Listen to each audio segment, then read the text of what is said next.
মাননীয় প্রধানমন্ত্রী জনাব তারেক রহমান, ওনাকে বিনয়ের সাথে বলতে চাই, আপনি নিজেই ওয়াদার বরখেলাপ করেছেন। আপনার মন্ত্রীরা ওয়াদার বরখেলাপ করেছে।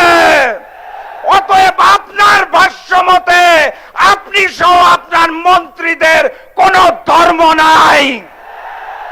মাননীয় প্রধানমন্ত্রীর কাছে, যিনি ক্ষমতায় আসার আগে গণভোটে হাকে জয়যুক্ত করতে বলে ক্ষমতায় এসে এখন আর গণভোট মানেন না, দাবি করব কি আমি স্বরাষ্ট্রমন্ত্রীর কাছে, যিনি পবিত্র সংসদে দাঁড়িয়ে স্পষ্ট ভাষায় বলেছেন যদি নির্বাচন পিছিয়ে যায় এই কারণে আপোষ করেছি, গণভোটকে তখন মেনেছিলাম এখন মানি না। দাবি করব আমি কার কাছে, যেই দেশের সড়ক পরিবহন মন্ত্রী পবিত্র সংসদে দাঁড়িয়ে বলে টোল মওকুফের কথা বলেছিলাম যাতে বেশি বেশি ভোট পাই, আসলে মওকুফ করব না। আমি দাবি করব কার কাছে, যেই সরকারের স্থানীয় সরকার মন্ত্রী বলে তারা নাকি কোনোদিন সংবিধান সংস্কারের কথা উচ্চারণই করেন নাই, অথচ বিএনপির 31 দফার মধ্যে প্রথম দফাতেই বলা ছিল সংবিধান সংস্কার করার কথা। দাবি আমি কার কাছে জানাবো, যারা কথায় কথায় মিথ্যা কথা বলে। 11 দলীয় ঐক্য আয়োজিত বরিশাল বিভাগীয় সমাবেশের সম্মানিত সভাপতি, সম্মানিত প্রধান অতিথি, 11 দলীয় ঐক্যের শীর্ষ নেতৃবৃন্দ, বিভাগীয় নেতৃবৃন্দ, জেলা পর্যায়ের নেতৃবৃন্দ, আমার সামনে উপস্থিত মিডিয়ার ভাইরা এবং প্রাণ প্রিয় বরিশালবাসী, আসসালামু আলাইকুম। আপনারা ভালো আছেন তো নাকি? আলহামদুলিল্লাহ।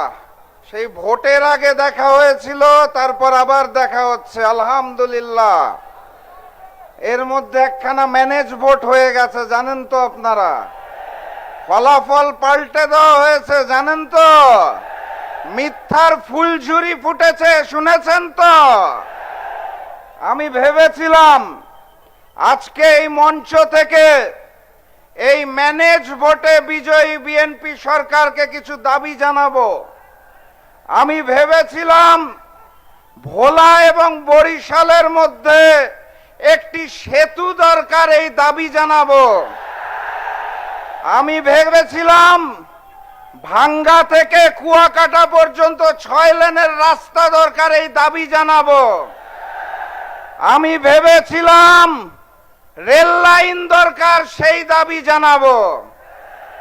আমি ভেবেছিলাম পাইপ লাইনের মাধ্যমে বরিশালের প্রাকৃতিক গ্যাস প্রয়োজন, সেই দাবি জানাবো।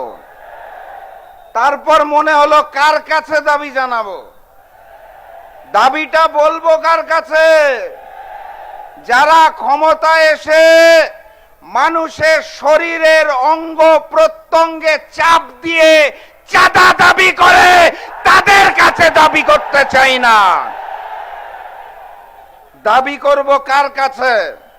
মাননীয় প্রধানমন্ত্রীর কাছে, যিনি ক্ষমতায় আসার আগে গণভোটে হাকে জয়যুক্ত করতে বলে ক্ষমতায় এসে এখন আর গণভোট মানেন না।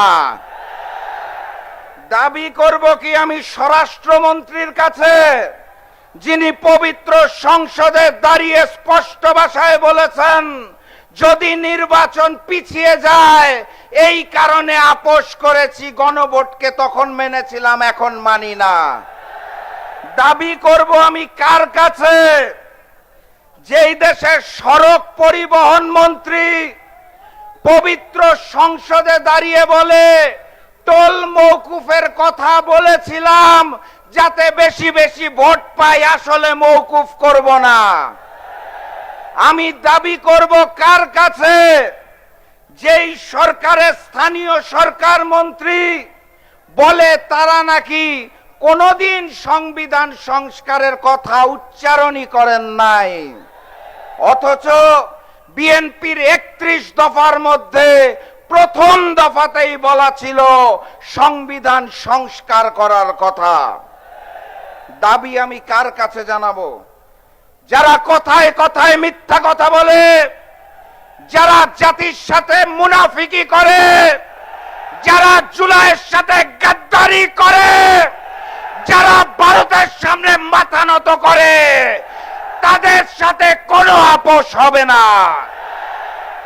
সংগ্রামী সাথী এবং বন্ধুগণ, একজন জ্ঞানী মানুষ তার সাম্প্রতিক বক্তব্যের মাধ্যমে যার ওয়াদা ঠিক নাই তার কোনো ধর্মই নাই। জ্ঞানী মানুষটার নাম জানেন? মাননীয় প্রধানমন্ত্রী জনাব তারেক রহমান। ওনাকে বিনয়ের সাথে বলতে চাই, আপনি নিজেই ওয়াদার বরখেলাপ করেছেন, আপনার মন্ত্রীরা ওয়াদার বরখেলাপ করেছে। অতএব আপনার ভাষ্য মতে আপনি সহ আপনার মন্ত্রীদের কোনো ধর্ম নাই। আমি বলছি না, মাননীয় প্রধানমন্ত্রী বলেছেন, সাংবাদিকরা সাক্ষ্য থাকবে। সংগ্রামী সাথী এবং বন্ধুগণ, কথাবার্তা পরিষ্কারভাবে বলতে চাই, ওই ভারতের এক নেত্রী প্রিয়াঙ্কা গান্ধী সম্প্রতি তাদের সংসদে বলেছে ৭১ সালে পাকিস্তানের শক্তিকে দুর্বল করার জন্য ভারত যুদ্ধে সমর্থন দিয়ে বাংলাদেশ সৃষ্টি করেছে। ভারত আমাদের সহযোগিতা করার জন্য পাশে ছিল না, বন্ধুত্বের জন্য পাশে ছিল না, পাকিস্তানকে দুর্বল করতে চেয়েছিল, বাংলাদেশকে শোষণ করতে চেয়েছিল, বাংলাদেশকে করদ রাজ্য বানাতে চেয়েছিল। সেই ভারতের তিলকওয়ালী মুখ্যমন্ত্রী ফ্যাসিস্ট শেখ হাসিনা জুলাই গণঅভ্যুত্থানের পর তার নিজের দেশ ভারতে পালিয়ে গেছে। এই বরিশালবাসী 2024 সালের জুলাই মাসের 18 তারিখে উই রিভল্ট বলে রাস্তায় নেমে এসেছিল।